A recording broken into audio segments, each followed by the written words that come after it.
안녕하세요. 아이위드 터치 유튜브 강사 김정은입니다.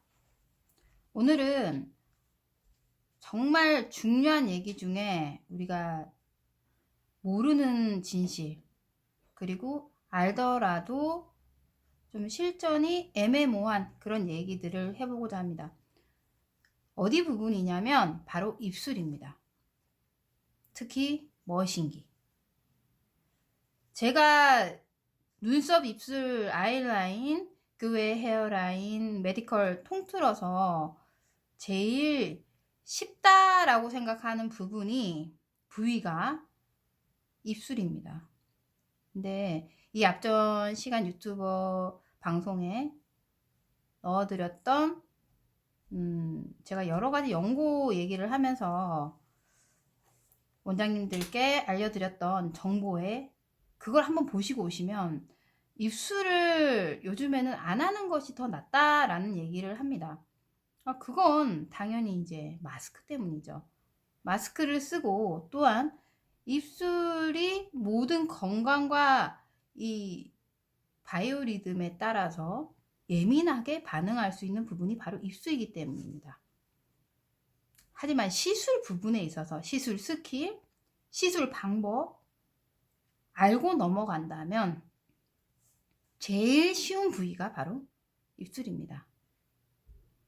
제가 오늘 그 얘기를 토탈북 186페이지에 있는 내용부터 187페이지 그리고 188페이지, 189페이지를 이렇게 다 설명하자면 사실 너무 오랜 시간을 걸리니까 제가 잘라서 이번 시간은 샤트 입술에 대한 자세, 텐션, 상식을 알아야 되는 거, 그리고 스킬, 샤트 입술의 깊이, 이 부분을 1차로 하고 다음 시간에 연이어서 유형별로 넘어가 보도록 하겠습니다. 자, 오늘은 토탈북 186페이지, 187페이지입니다. 자, 머신입니다. 과연 머신은 어떤 걸 쓰면 좋을까요, 입술은? 여러분들이 지금 쓰고 있는 머신기를 체크를 한번 해볼 필요가 있습니다. 아날로그, 디지털로 나눈다면 아날로그는 굳이 요즘 시대에 좋은 머신기가 많은데 아날로그 쓸 이유가 없습니다. 디지털로 쓰시는 게 맞고요. 자, 디지털과 그럼 아날로그의 차이는 머신기의 차이를 설명을 해보면 아날로그는 아시는 분들도 많고 모르시는 분들도 많기 때문에 제가 처음부터 설명을 하는 식으로 강의를 하겠습니다. 자, 아날로그, 디지털. 우리가 아는 머신기 중에 두 가지의 종류가 있어요. 네, 그러면 뭐 여기에서 또 하나를 더 업을 한다면 뭐 메디컬 종류? 메디컬이라 그러면 SMP부터 뭐 그 외 유륜, 피부 같으면은 뭐 백반증 같은 경우나 흉터 커버나 그죠, 여러 가지 이제 문제성 있는 피부들을 커버하는 시스템을 말하는 거죠, 메디컬. 근데 메디컬 또 머신기가 또 따로 있대요, 그죠? 자, 저 같은 경우는 다 가지고 있습니다. 사실 30만원대부터 1000만원대까지 다 가지고 있는데 과연 입술은 어떤 걸로 하는 게 맞을지, 그리고 왜 안 되는지를 먼저 짚고 넘어가도록 할게요. 아날로그는 어떤 머신기일까요? 우리가 아는, 저희는 뭐 기계공학이나 뭐 조립이나 이런 거랑은 좀 많이 먼 직업이다 보니까 간단하게 우리가 알아야 될 왜 안 되는지, 어떻게 만들어지는지 이 정도까지만 설명을 해보면 그냥 답이 나와요. 아날로그는 연동 방식이라고 얘기할게요. 연동 방식이 좌우입니다. 좌우라는 건 니들이 1피든 3피든 뭐 플랫 바늘이든 상관없이 좌우를 흔들면서 연동이 되는 방식을 얘기를 하는 겁니다.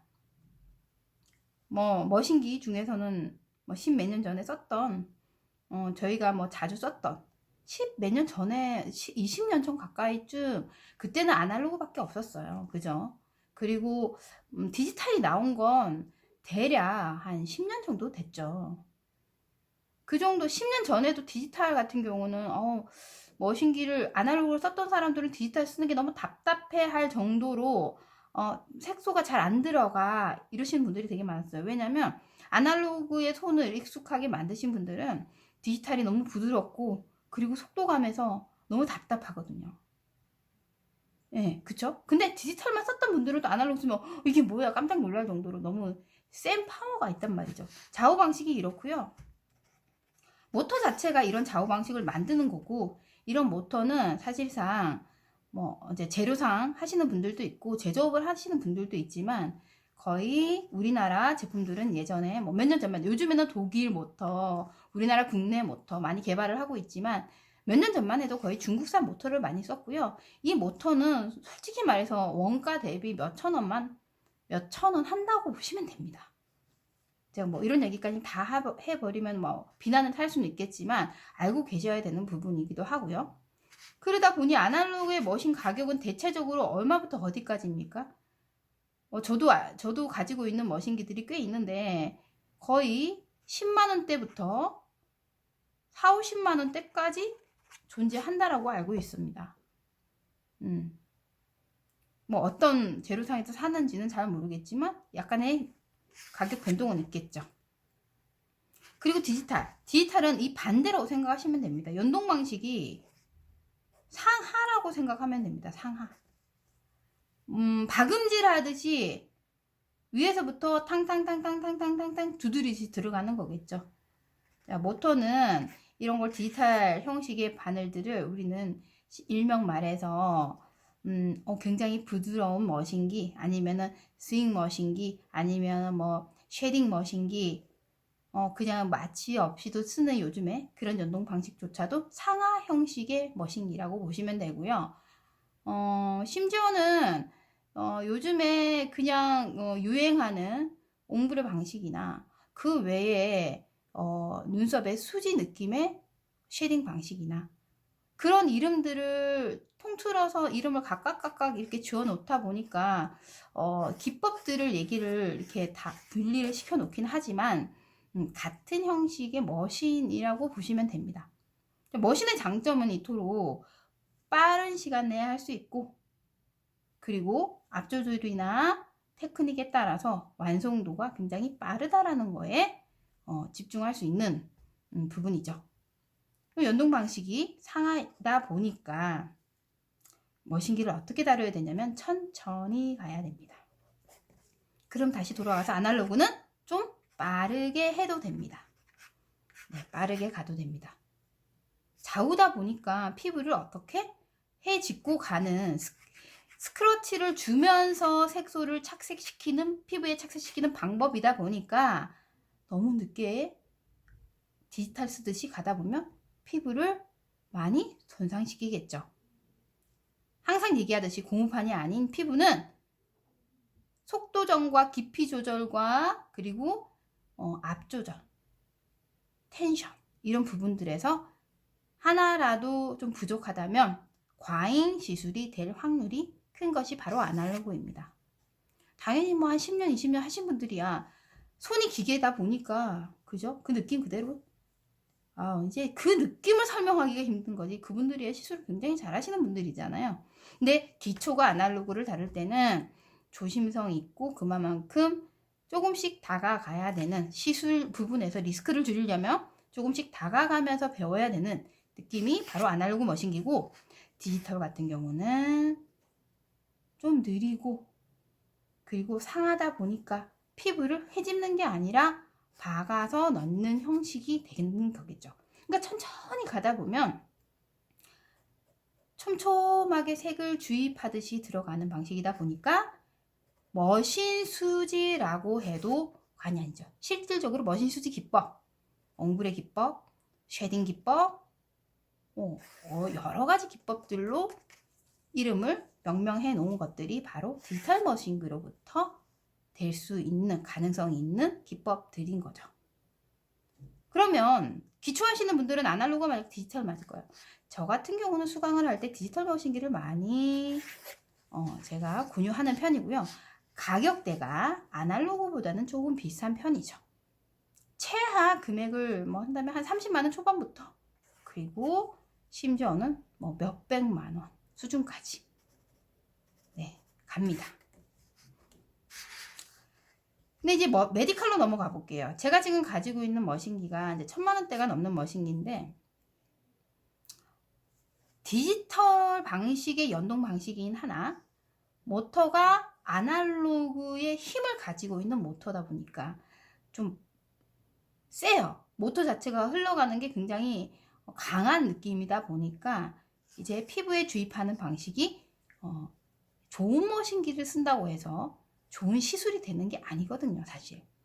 머신기를 잘 이해하고 나의 손과 나의 그 느낌이 이 머신기를 이해할 때 최상의 퀄리티의 시술이 나오는 거기 때문에 메디컬이라고 해서 비싸다고 해서 무조건 좋은 건 아니라는 거죠. 메디컬을 쓸 때는 특수한 경우, 특수한 피부,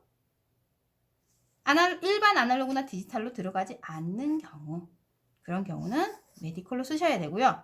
그리고 메디컬의 차이는요, 자, 니들의 차이입니다.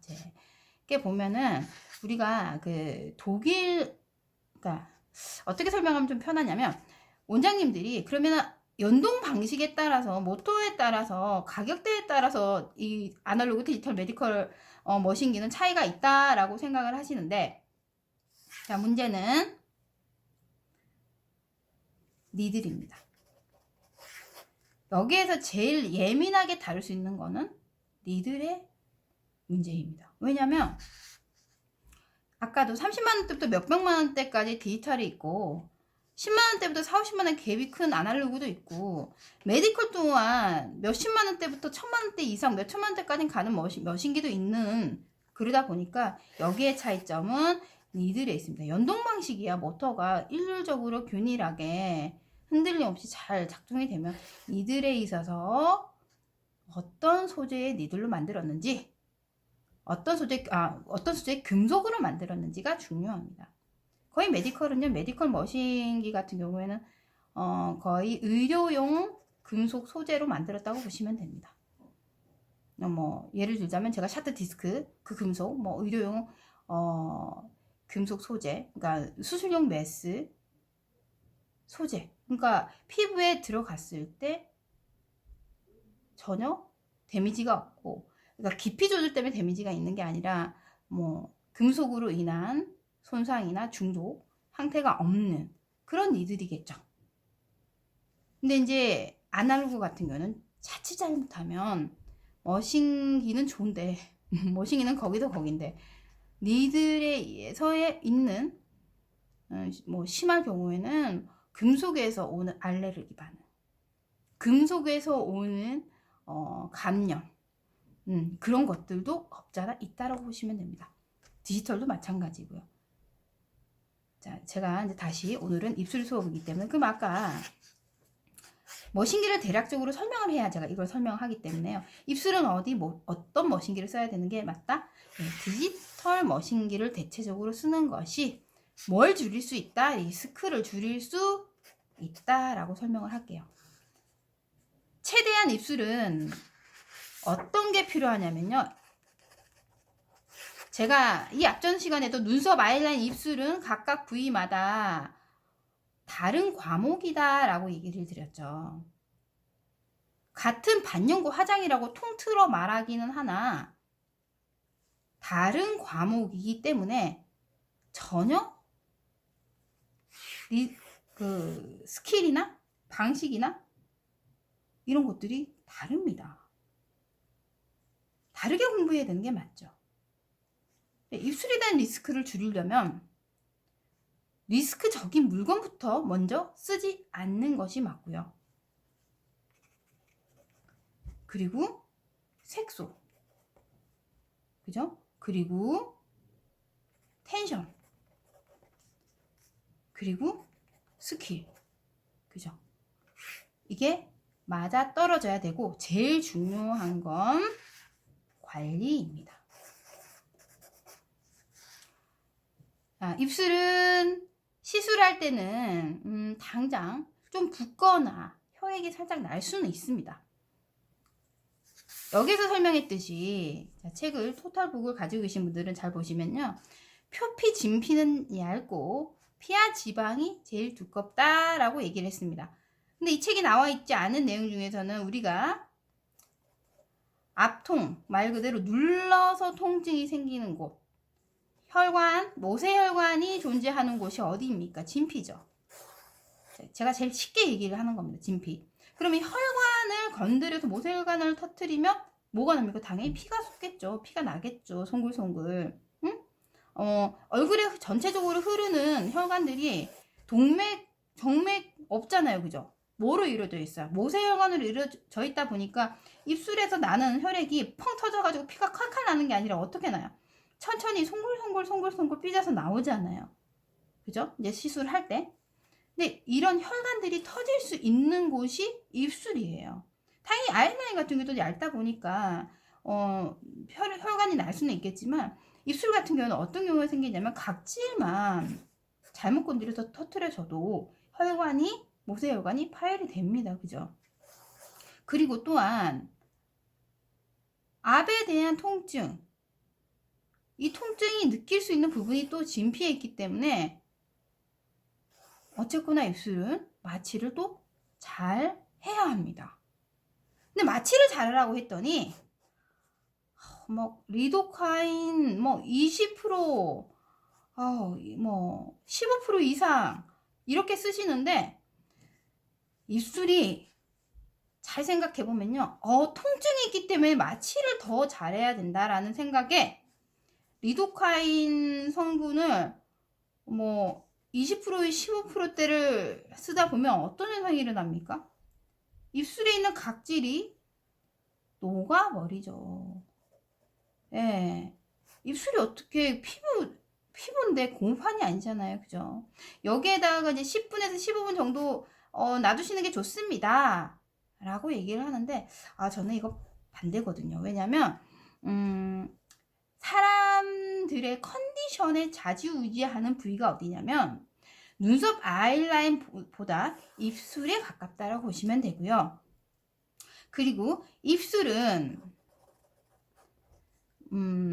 신경계 그리고 예민하신 분들은 금방 느낄 수 있는 부분이 어디냐면 가슴 통증, 두근거림, 그리고 불안증, 호흡곤란 올 수 있습니다. 왜냐하면 심장계와 연결이 돼 있고요. 그리고 예민하신 부분들은 심지어 정말 쇼크 상태까지 갈 수도 있어요. 쇼크라고 해서 죽는 게 아니고 지금 중국에서는 국소 마취를 하는 경우가 있어요. 어이없죠. 중국에서는 그럴 수 있대요. 근데 저도 참 그 얘기 듣고 정말 어이가 없었는데 국소 마취를 해서 쇼크 상태로 죽었다라는 얘기를 하시더라고요. 그래서 와 정말 어마어마한 곳이구나 라는 생각에 우리나라는 그런 일은 없어요. 하지만 약간의 그 쇼크가 올 수는 있어요.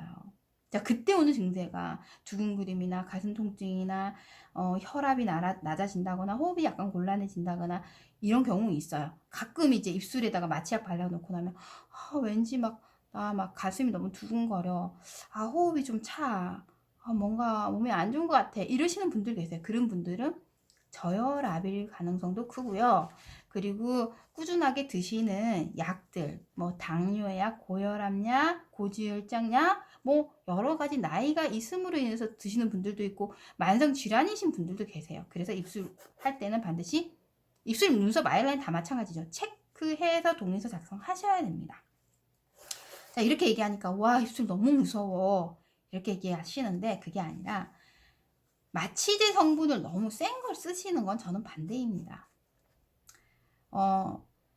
다음 시간에 저희가 이제 피부에 대한 약간의 이게 소체나 그런 좀 정밀하다고 얘기는 하고 싶진 않아요. 왜냐면 저희가 의사 될 게 아니라 우리가 알아야 되는 부분의 조직도만 얘기하면 되는데 그 얘기는 제가 다음 시간에 할 것 같은데 입술을 할 때 입술이 제가 표피 진피가 얇기 때문에 이런 부분들이 쉽게 빨리 몸이 안 좋으신 분들이나 바이오리듬이 떨어지시는 분들은 이게 좀 예민하게 올 수 있거든요. 그렇기 때문에 웬만하면 리도카인 10.56을 넘지 않는 제품들을 쓰시는 게 좋다라고 얘기를 합니다. 그리고 저는 개인적으로 패치 권하지 않습니다. 예, 패치는 굉장히 세기도 하지만 뭐 10분, 15분 정도 놔두면 좋다고는 하는데 저는 제가 패치를 써본 결과 근데 마우스피스 같은 경우도 제가 뭐 한 뭐 7년 전, 5년 전 그때도 제가 한 번씩 써보긴 했는데 이건 도전할 게 아니다라는 생각이 들었어요. 마우스피스 같은 경우에는 실리콘 소재로 돼서 입안에 딱 끼워가지고 왜 혀 부분이나 입안에 마취 제가 닿지 않게끔 위험하지 않게끔 만들어 놓은 건데 왠지 그게 오히려 더 목 안으로 마치 패치를 붙였을 때 액이 들어갈 수 있어서 상당히 위험하다라는 생각이 들었습니다. 그래서 저는 패치도 반대고요. 패치 그리고 마우스피스도 반대입니다. 제일 좋은 방법은 딱 그 얇은 솜 있죠? 제가 항상 방송에서 보여드리는 얇은 솜. 얇은 솜을 딱 잘라서 윗부분만 살짝 다 넣기에는 좀 크니까 사이즈 크니까 잘라서 이 부분과 잇몸 사이로 살짝 면봉으로 넣어서 깔아준 다음 입술을 잘 정리한 다음 그 위에다 이제 입술 정리하겠죠? 정리한 다음 마취 연고 10.56이 넘지 않는 연고를 뭐 입술이 뭐 투명할 정도로 바르시면 양이 좀 적겠죠. 네, 바르시고 그 위에 랩핑 하셔서 예민하신 분들은 25분을 넘지 말고 좀 괜찮으신 분들은 30분까지는 가셔도 됩니다. 요거는 그렇게 세지 않기 때문에요. 이 정도 시간을 두셔야 되고 제가 아까 얘기했잖아요. 입술 같은 경우에는 압통이 심한 부분이기 때문에 시간을 좀 주셔서 표피 마취를 좀 잘 시켜 주시는 것이 옳다고 생각합니다. 자, 그리고 이런 이유에서는 제가 여기 써놨죠. 헤르페스 유발 될 수 있기 때문에 조심하셔야 된다. 안 생기고 막 패치를 하든 뭘 하든 너무너무 이분은 막 그냥 시술하기 너무너무 편하신 분이야. 그러면 감사하죠. 근데 그렇지 않은 분들이 대다수기 때문에 이런 데미지를 최대한 줄이는 거 제일 중요합니다. 그리고 입술에 있어서 두 번째 제일 중요한 거 자세입니다. 자세. 좀 지루하겠지만 얘기를 오늘 수업이 중요한 내용입니다. 그리고 제가 항상 뭐 400만원짜리 500만원짜리 기초 수강을 하더라도요 제가 이 얘기는 항상 짚고 넘어갑니다. 네, 제가 오늘 그런 수업들을 제 유튜브 방송에서 항상 제가 다 그래왔지만 제가 전체적인 이런 중요한 얘기들 책에 있는 얘기 플러스 더 풀어나가는 거기 때문에 지금까지 한 얘기가요 한 줄, 두 줄, 세 줄, 네 줄, 다섯, 여섯, 일곱, 여덟 줄 얘기를 한 거예요. 책 보면서 설명 들으면 죄송하지만 저는 어떤 학원에서 들을 수 없는 강의를 해 드린다라고 보시면 돼요. 그래요. 제 강의를 듣고 그분이 또 강의를 하시는 것도 저는 찬성입니다. 우리나라 반영구가 그만큼 강의 부분에 있어서 업그레이드 되고 수준이 높아진다면 저는 얼마든지 괜찮습니다. 심지어는 이 책을 가지고 교육하시더라도 상관없다고 생각합니다. 복사만 안 하시면요. 그죠? 글자에 대한 저작권 때문에 복사만 안 하시면 어쨌거나 교육시키는 거에 있어서 제 방송을 듣고 응용하셔도 상관이 없습니다. 예, 굳이. 그리고 제가 이렇게 하나하나 듣고서 제가 얘기 드리는 거는 그러니까 더 이렇게 잘 들으신다면 책에 있는 내용을 기반으로 들으신다면 사실상 이런 이론적인 부분은요 독학으로도 충분히 가능합니다. 자, 자세입니다. 뭐 눈썹 아이라인 입술도 마찬가지예요. 모든 시술은 자세에서부터 나옵니다.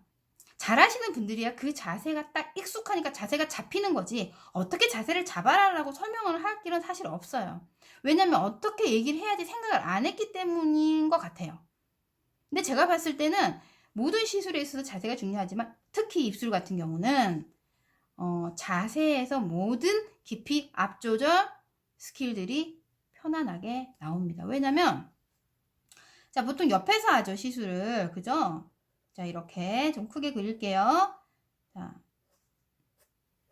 아랫입술 자 이렇게 되면은 보통 옆에서 시술을 하게 되는데 옆에서 시술할 때 의자의 높이 내 팔꿈치의 위치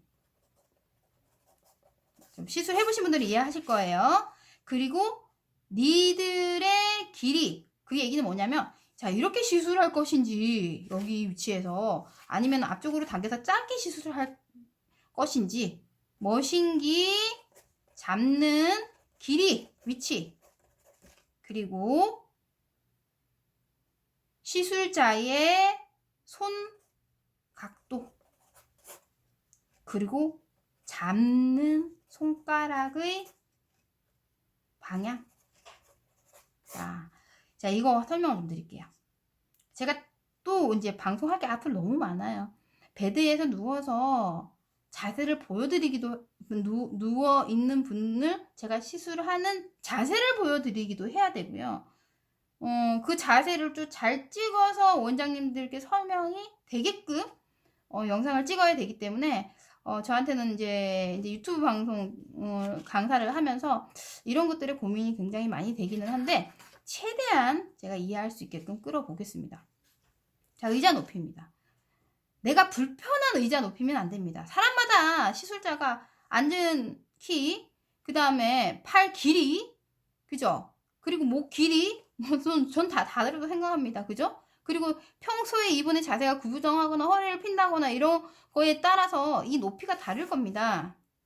내가 핸들링을 앉아서 핸들링을 했는데 이 위치가 부적당해서 손목에 힘이 많이 간다거나 손가락에 힘이 많이 간다거나 팔꿈치가 들려서 전체적인 압을 분산 못하는 자세가 된다거나 한다면 사실 시술에 있어서 여기는 좀 잘 들어가는데 여기는 세게 들어가는 경우가 생겨요. 그래서 이건 뭐냐면 일률적이지 못한 스킬이 나온다라는 설명이 될 수밖에 없어요. 윗입술보다 아랫입술이 얇기는 해요. 전체적인 피부 두께가, 표피 두께도 마찬가지고요. 얇기는 해요. 하지만 일률적으로 깊이 조절이 돼야 상식적으로 밑에가 더 얇다고 했으니까 살짝 더 힘을 빼고 내 손을 기계화로 만들자, 최적화로 만들자 라는 생각으로 가야 되는데 이게 제대로 손이 불편하고 신경이 자꾸 쓰이고 손가락의 위치가 신경이 자꾸 쓰이면 결국은 뭐 돼요?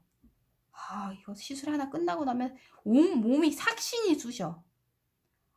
손목대기 아프고 모가지 아프고 야 지혜네 기진맥진할 것 같아. 하나 시술하고 나면 그분 자세가 잘못된 거예요. 그렇게 체크하시면 돼요. 하나 했는데 아무렇지 않아. 너무 편해. 오늘 내가 한 10명을 잡아도 20명을 잡아도 상관없을 것 같아. 뭐 괜찮아. 이러신 분들은요 굉장히 시술에 대한 자세가 편안하다 보시면 돼요. 자, 팔꿈치 위치 당연합니다. 팔꿈치의 위치는요 시술 받는 모델의 가슴에 얹든 약간 좀 쇄골에 얹든 그분이 불편하지 않은 정도의 거치를 할 수 있게끔 위치를 만들어 줘야 됩니다. 그래야 손목과 손가락의 모든 압을 분산을 시켜요. 이건 굉장히 과학적인 거예요, 사실. 근데 분산을 시키기 시작하면 손가락을 자유자재대로 그리고 내가 손에 압을 어느 정도로 줬는지 체킹이 가능해요. 이해 가시죠? 내가 내 손에 힘이 어느 정도로 갔는지 체킹도 안 돼. 신경 쓰기 바빠 죽겠는데 이것까지 체킹해야 돼? 시술을 하는 순간부터는요. 어디에 뭐가 들어갔는지, 한 번 들어갔는지, 2번 들어갔는지, 약간 엇갈려서 사선으로 들어가야 되는지, 어디 부분이 좀 부족한지 이것만 신경 써야 되는데 팔을 얻다 힘이 많이 들어갔나, 여기는 좀 쑥 들어갔다가 여기는 얇게 들어갔다가 여기는 돌렸다가 일률적이지 못하고 막 집어넣기 시작해요. 왜? 보이지 않으니까. 피부를 잘라서 절단내고 보이지 않잖아요. 그죠? 그러니 막 들어가다 보면 어떤 경우는 잘 됐네? 복골복이야. 어떤 경우는 상처가 심해가지고 막 띵띵 붓고 난리 났네? 그렇게 하면 안 되고 나의 실력은 일률적이어야 되고요. 이 피부를 파악하게 되면 그 파악한 거에 대한 오차들만 조금 더하든지 덜하든지 하시면 됩니다. 그래서 입술은 쉬워요. 디자인 특히 있습니까? 입술 디자인은요. 책에는 없는데 제가 요거는 또 적어 놓으세요. 커버를 할 때도 아웃 커버는 1-2mm 수준에서 더 넘지 말아야 되고요. 인커브도 1-2mm 수준에 넘지 말아야 합니다. 이유는 입술에 있는 피부는요, 입술 피부와 인중 피부는 별개입니다. 이 이상 넘어가게 되면 색이 나중에 다르게 표현이 되면서 입술 라인만 옛날 사람들 알죠? 고추장 묻은 것처럼 빨간 라인들. 그것이 바로 입술과 인중, 입술 및 색깔, 착색이 다르기 때문입니다. 왜냐하면 다른 피부이기 때문에. 특히 입술은 수분 보충이 됩니까? 그죠? 우리가 건조하게 되면 당장 어디가 메말라요? 자, 입술에 각질이 제일 많이 생기죠. 피부처럼 땅구멍이 있어요? 얼굴에 인중은 당장 땅구멍도 많고 잔모도 있어요. 그래서 왁싱을 어디 합니까? 인중 하죠. 잔모도 있어서 여기에서 피지 분비도 되고 기름막도 생기고 수분도 생기고 막 해요. 근데 입술은 어때요? 아우, 입술 건조해가지고 좀 심하게라도 웃거나 입을 벌리게 되면 쫙 갈라지고 피가 나죠. 입술은 그런 기능이 없어요. 전혀 다른 피부라는 얘기입니다. 그러면 입술 시술을 할 때 1, 2mm 이상 오나 입술 막 졸리 입술 만들어줘. 막 안젤리나 졸리처럼 졸리 입술 만들어줘. 졸리 립 시술도 있다면서요. 재밌더라고요. 근데 이런 각의 위치를 너무 넘어서게 되면, 과잉 넘어서게 되면요, 결국은 색이 우러나오고 받쳐주고 올라오는 색들은요, 입술과 입술 아웃라인은 전혀 다른 색깔로 발색이 됩니다. 이거 누가 책임질 거예요? 그죠? 그래서 그 경계 지점을 자세히 보면요, 살짝 경계 지점이 주름도 있고, 우리 립스틱 발라보면 아시잖아요. 살짝 인중으로 살짝 퍼져나간다는 그런 느낌 아시죠? 아시죠? 그 정도의 오버라인과 그 정도의 인라인 정도만 하시면 디자인은 됩니다. 그렇기 때문에 과한 시술, 제가 지금 얘기하는 건 메디컬 아니에요. 뭐 입술이 뭐 약간 좀 흉터가 생긴다거나 뭐 비대칭이거나 이런 얘기가 아니고요. 정상적인 경우 얘기를 하는 겁니다. 그죠? 중요하겠죠. 자, 그리고 머신에 잡는, 그립 시키는 이 위치.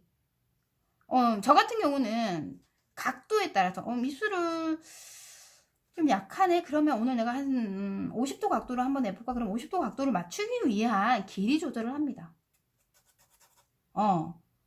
그러니까 각도를 내리라 그랬더니 손을 더 내려가지고 이렇게 시술하는데, 이렇게 되면요, 어깨, 팔꿈치, 손 다 힘이 들어가기 시작해요. 중요한 건 각도 조절을 할 때는요, 지렛대의 역할인 팔꿈치가 움직이는 게 아니고, 손에 압이 들어가는 게 아니고, 머신기에 전체의 길이 조절을 해가면서 편안한 스윙을 할 수 있게끔 만들어주는 것이 중요합니다. 여기서 나오는 손각도죠. 그죠? 자, 손의 위치의 각도를, 입술 같은 경우는 너무 쉬운 건 뭐냐면요, 눈썹처럼 여기로 갔다가 저기로 갔다가 돌렸다가 뭐 그럴 필요가 없어요. 예, 많은 움직임이 필요가 없고, 내 손의 각도의 위치에 따라서 편안하다면 시술되는 것은 별로 움직임 없이 각도 위치에 따라서 편하게 시술이 됩니다. 네. 자, 이렇게 입술은 설명 들으니까 왜 이렇게 어려워 라고 얘기를 하는데, 이 얘기를 한 번만 이해하고 숙지하고 또 이걸 가지고서 기반으로 고무판을 파고 연습을 한다면요, 실전에서의 완성도와 만족도는 굉장히 커질 수밖에 없습니다. 제가 오늘 굉장히 중요한 팁을 드리고요. 이 방송을 안 들으시는 분들은 몰랐던 진실을 다 모를 수도 있어요. 예, 이 정도로 제가 방송해 드리는 건 정말 다 꺼내서 얘기 드리는 거니까 좋아요, 구독 꼭 눌러주세요. 자, 그리고 세 번째죠. 입술의 텐션. 입술의 텐션이 중요한데, 제가 간혹 이제 유튜브 방송을 봅니다. 보면 재밌는 건 입술을 봐요. 예, 잘하시는 분들도 있고, 좀 이해 안 간다라는 분도 있어요. 예, 사실은. 입술은요, 텐션을 강해주면 안 됩니다. 제가 아까 다 얘기 드렸던 부분 중에 하나가, 입술의 피부와 인중 피부, 입술 아래쪽 피부는 같다, 다르다, 완전 달라요. 이 동네는요, 완전 경계 지점이 이 경계는 이 중국이고 러시아라고 생각하시면 돼요. 뭐 이렇게 예를 들어도 괜찮나 모르겠지만, 완전 분리 경계가 되어 있는 부분이라고 생각하시면 돼요. 완전 달라요. 인중이야 늘렸던 뭐든 상관없어요. 입술에다가 인중에다 시술할 일은 없겠지만, 중요한 건 입술은요, 텐션을 과하게 주게 되면 입술 자체에 주름이 있고 움직이는 거에서 불편함 없이 입을 벌릴 수도 있고 말을 할 수도 있고 노래를 부를 때 입을 크게 벌릴 수 있는 이 전체에 텐션이 있긴 하지만, 그리고 연동성이 있긴 하지만, 중요한 건 시술을 할 때 이 주름을 쫙쫙 펴가면서 힘을 주면서 당기듯이 막 시술하면서 막 그렇게 되면요, 무슨 현상이 일어나냐면 모세혈관 파열이 됩니다. 네, 그리고 텐션을 많이 준다고 해서 색이 잘 들어가는 게 아닙니다. 입술은 과하게 누르게 되면요, 누르는 시술자가 초보자인 경우는 왼손에 내가 어떤 힘을 가했는지 기억도 못해요. 첫 시술할 때 기억나세요? 달달 떨면서 대체 내가 뭐 하고 있는 거지? 잘하고 있는 건지 뭔지 몰라. 뻥져 완전. 그런 순간에 힘을 더 주게 되고요. 그리고 오른손에 테크닉조차도 눌러서 들어가는 형식이면 이건 정말 이분이 정말 관리를 잘해서 염증, 물질, 2차 감염 안 되고 헤르페스 안 올라오는 게 천만다행이다라고 생각하시면 돼요. 그래서 어떤 학원에서는 입술은 안 가르쳐. 입술은 리스크가 너무 많아. 입술은 너무 어려워. 입술은 무조건 하면 헤르페스 생겨라고 얘기를 하시는 분들이 있는데 다 그렇지만은 않습니다. 입술 헤르페스는 보균자가 있는 사람들이 헤르페스가 생길 확률이 큰 거죠. 그에 있어서 대처 잘 하시고, 저는 이제 입술 하기 전에 고객에 대한 어느 정도 정보를 알고 나서, 뭐 아시코르 정이라든지 아니면 병원 가서 항생제를 맞던, 이렇게 해서 입술을 정말 간절히 원하시는 분들은 미리 선 작업을 다 하신 다음에 입술을 하시고, 입술에 대한 바른 스킬이라고 한다면 그런 현상도 막을 수 있습니다. 네, 텐션을 어떻게 주느냐, 살짝 누르듯이 들어갑니다. 당기는 게 아니라 눌러서 그 위치를 니들이 편안하게 들어갈 수 있는 정도만 만드는 것이 중요합니다. 그냥 헐렁헐렁 상태에서 그냥 오른손만 필요 없어, 그냥 왼손만 막 이렇게 하면 그래도 자리를 잡을 수가 없잖아요. 지지대를 만들어주는 역할을 하는 거지 잡아서 당기는 게 아닙니다. 그냥 슬쩍 앉아서 얹혀서 들어갈 위치마다 위치를 잡아주고 눌러주는 정도의 텐션만 주시면 됩니다. 그러니까 이걸 텐션이라고 하기도 좀 그래요. 지지대만 잡아주는 역할을 하신다고 보시면 됩니다. 자, 압은 제가 살짝 누르다 보니까 누르는 압에서 입술이 어떤 피부보다 통통하죠. 그죠? 피하 지방도 깊고, 그러다 보니 그 자체에서 텐션이 생기기 때문에요. 쿠션감이 생기는 거기 때문에 텐션은, 깊이 조절은, 압 조절은 그대로 튕기듯이 들어가시면 됩니다. 누르듯이 들어가는 게 아니에요. 누르듯이. 눈썹도 마찬가지고 아이라인도 마찬가지로 누르듯이 들어가는 게 아니라 스치듯이, 튕기듯이 메워가듯 부드럽게 들어갑니다. 자, 아까 얘기했던 자세, 텐션, 이게 맞으신다면 압 조절은 솔직히 너무너무 쉬운 일이죠. 네. 자, 이렇게 깊이 조절 이제 들어갈 건데, 이제 이거는 제가 공판에 한번 얘기한 대로 들어가 보도록 하겠습니다.